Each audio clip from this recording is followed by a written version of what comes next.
Hello, animation and film lovers of the world, and welcome to the Rex Animation and Film Studio YouTube page. This is your go-to online school for all your animation needs, be it tips, tricks, and know-how. This guy here, James Hango, has you covered. Now, this guy is our lead animator, and he's going to be taking you through a breakdown of how he designed this character. Now, I'm not going to tell you who this character is or what she does. All I can tell you is this is for a project we're working on, and we're super excited to share with you guys. But first, let's break down how we did it. Thank you, Verna, for that well said welcome. And I guess we will just go straight into this video. Right, I am using symmetry for this. Basically, it duplicates what I'm drawing on one side or reflects one side to the other side at the same time, so I don't have to spend time drawing the other side. Just another feature in Photoshop that is useful, at least for this pose. My thought process currently right now is just to get the face features on. My focus is get the eyes thick as possible for this character. She is 5 years old. She is an albino. She's having ponytails, and I actually wanted to bring out most of her features in her face through her eyes and her cheeks. So for this, my main focus would be just getting the thickness and the edges of the eyes. The lips sort of slightly foolish because that's how I'm going to be using them, and this has been simplified, and I'm actually have to have the mindset of this being simplified because it's going to be animated.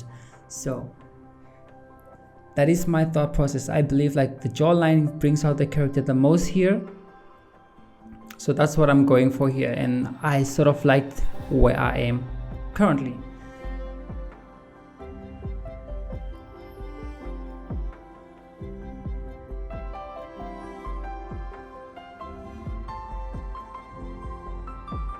So I duplicated that image and sort of have her mouth open just to see how she might look like with a gap, since she is like around 5, and I want to see like what's gonna bring out that childish characters, and also how full lips are gonna look, because all my characters have full lips in the animation. And for this pose, I actually decided to actually put the ponytail behind the head, just to give her sort of some different features compared to the rest, and I sort of like where this is going. So with that being said, I think I'm just gonna use the template that I already have, and I'm just gonna reduce the opacity on that one and actually use it as like a template below, and then I'm just gonna draw over the next pose, which will be the side one.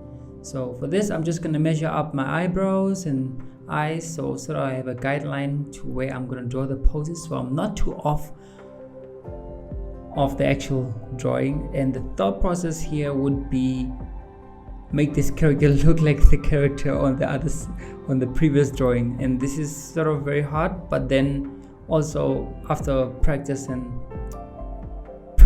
hours of drawing, it actually became clear to me that the features of the other character, if you draw them onto the next on the different pose, it actually just brings out the character by itself. So that was the main focus here, so that's what I'm doing right now. The jawline obviously should be at least halfway through it to the neck for this character. That's what's bringing her out the most, and obviously her ponytails onto her side and the curvature of the forehead. It's all the space between the forehead and actually where the hairline starts, and the fullness of her lips and the distance between the lips and chin. Like all those things play an important role, and paying attention to those small parts brings your character to life. And just to be sure, flip it around and actually go over it again, and that actually helps you sort of see any slight mistakes that you might have been make, whether the character might be leaning onto one side or not, if something might be too small or slightly off. This is the time you will be actually correcting or actually noticing it way much easier. If you're drawing this on paper, you would just have to like turn your paper around and then just sort of have like a light shining through it, like a light desk or something, and then that might help. Right, so to the next one. So quarter pose, thought process is the same. Unlike the other ones, I am not using a guideline. I'm just going off the feel of it, because I actually want to know the character that I'm actually drawing, like what makes this character the character. So those eyes, the thickness of the eyebrows, the thickness of the eyes at the end, the nose, the space of the chin and the lips. So it's all basically just me trying to figure out what this character, and here she looks a bit off, but you'll see me fixing her soon. So this is the cleanup process I'm doing for the actual the first drawing that we did.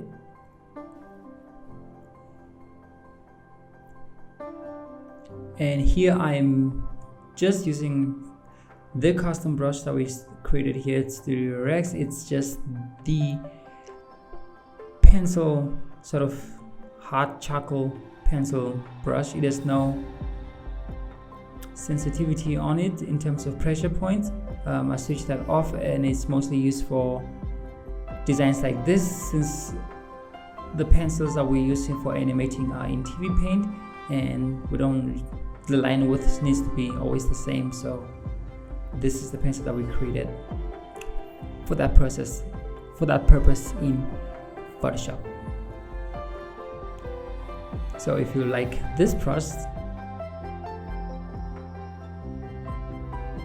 like and subscribe, and just comment below pencil brush, and then we'll know that you guys want it.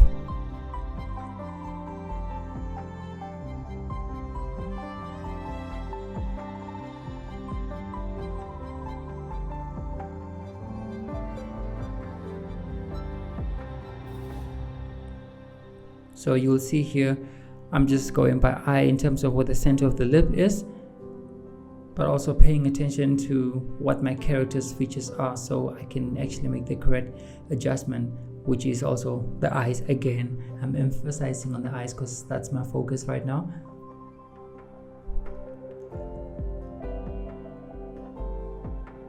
The fullness of the lips, the line of the line of the eyebrows, thickness of it.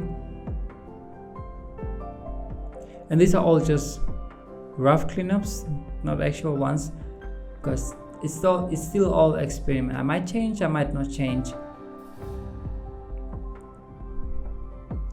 And this is the part where you start to notice that trying to match everything up together is sort of like deforming the character. So I had to like come up with a way of like making the character look like the character while keeping everything aligned and in shape. So starting that out, I started to draw the ponytail separately and just scaling and aligning that to the rest of the ponytails on the side, since I want this to be as consistent and accurate as possible to my eyes. And gonna do the same on the other side, but she does look a bit still off, so we just have to flip her around and then see what the mistake is. And it was right on the top of the head.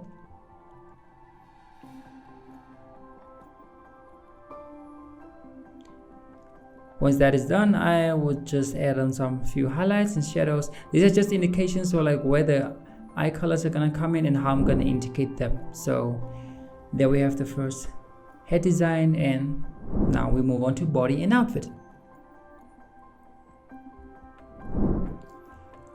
Not much to say for this one. I already had templates provided, like I said in the beginning, and I already had a design which I liked so much that I decided I'm just gonna go with it and just do the cleanup of it already, since I'm that confident in this design already. Since she's a 5-year-old albino girl, she's vibrant and outgoing. I want to give her shorts so she would be able to move freely, and some kicks, nice ones. I still don't know what color I should use for this. It's all still experimental, and not too many patterns and stuff going on, since I want to make this animation friendly, since it's gonna be animated and I can't add lots of flowers and stuff because no one wants to spend too much time on one frame during animation. So for now, I'm just gonna leave it to a small time lapse, and I hope you guys enjoy, and I will show up at the end of the final products. I'm just gonna let the time lapse flow from now on until we're done with this entire drawing, and I'll walk you through the next process.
Right, so now the sketches are sort of done, and this is the final result.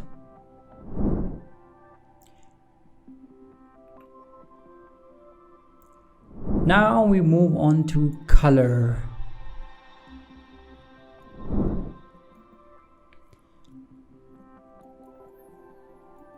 So here I'm just selecting around the outlines I did, and then just selecting inverse and just creating a layer on top of that, below that, and then just coloring a random brown color. She is an albino, so this is not the actual color we're gonna go for. This is just something I just put in the background. I'm still gonna explore on the color later on. I did want to start with the skin tone first, but then I felt like I would be off in terms of her skin tone, since she's not having a brown skin tone. It's sort of pinkish, whitish on area, so with that albino unique color hair. So I started off rather with the outfit itself, and then from there on I would make the necessary adjustments for the skin itself. So I would leave you to a nice beautiful time lapse, and hope you guys enjoy, and I'll see you at the end.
Right, now that we're done with the actual color, I am satisfied. I did make a few adjustments on it and I like the way she looks now.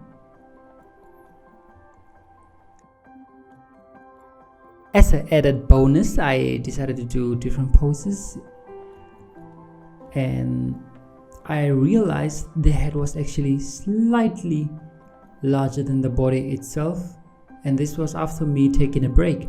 And it's always good to step back from your work after hours of working and just come look at it again. You might notice things you couldn't notice before, prior to when you were actually working.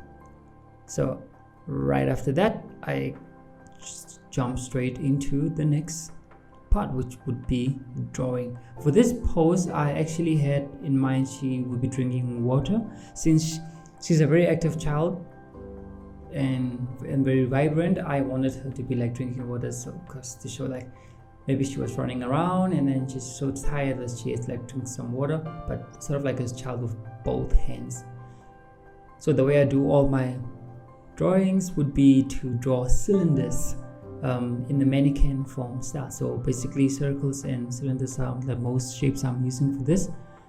And you might be wondering like how I'm drawing my next poses while the previous drawing is still being seen.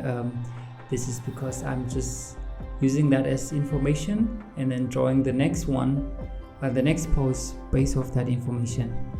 So I'm used to drawing like this as a keyframe itself, so it helps me a lot to be consistent with the drawing, and also makes it easier for me to actually notice the size difference of different body proportions rather than me starting from scratch and figuring everything out.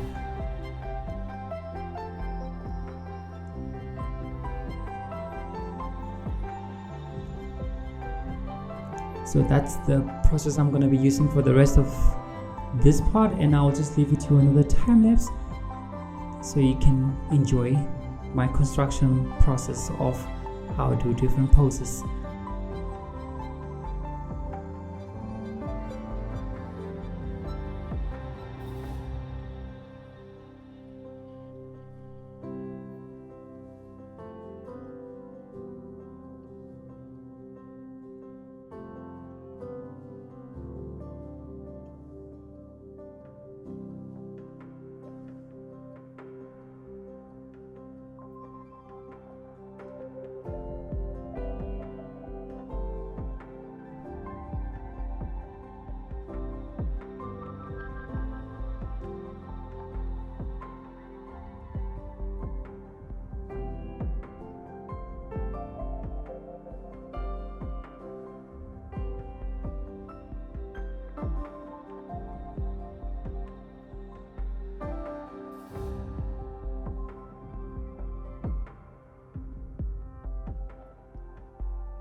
Alright, now that we're done, I actually went ahead and cleaned up the actual drawings and added one more pose to it. There we go, that's the outline of it, and I will show you now the color part, which I already did. So here it is. So these are all the drawings we did today, and I like the drawing so far, and I'm glad you guys stayed with me until this far, and see you till next. Well, that is it for this video. Thank you so much for watching. Please comment down what you liked and what you'd like to see more. What would you want this guy to break down to you? What do you want him to teach you? Let us know in the comment section, and we'll do more videos on whatever it is that you request.